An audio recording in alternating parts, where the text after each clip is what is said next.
Welcome to our channel. Today we how to backup API keys for no-code apps securely, beginner guide step by step clearly.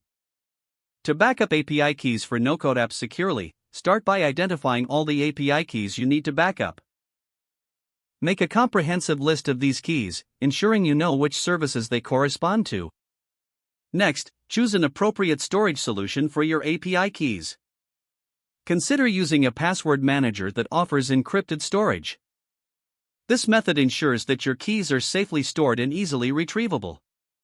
If you prefer manual storage, create an encrypted document using software like Microsoft Word or Google Docs. Make sure to use a strong, unique password for this document. When storing your keys, avoid using easily guessable names or phrases. Use a secure password generator to create strong passwords for your keys. After preparing your keys, add them to your chosen storage solution without delay. To add an extra layer of security, enable two-factor authentication on your password manager. In case you are using a cloud storage service, ensure that it offers end-to-end encryption.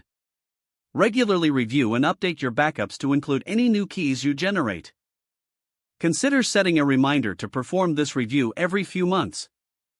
Once your keys are backed up, treat them as sensitive information. Keep access restricted to only those who absolutely need it.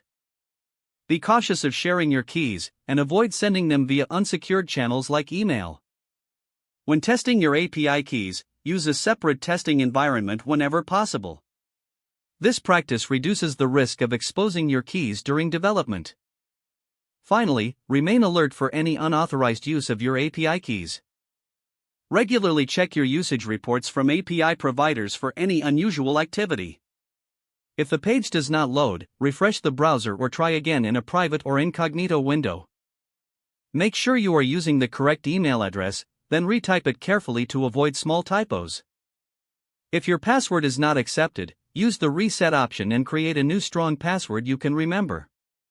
Check your spam folder for verification or security emails, then complete any requested confirmation steps. Enable two-factor authentication if available to improve account security and reduce unauthorized access risk. After signing in, review your profile details so your contact information and settings are accurate and current. If you see an error message, note it down and try again after restarting your device and internet connection. Don't forget to like this video and subscribe to our channel for more step-by-step tech guides.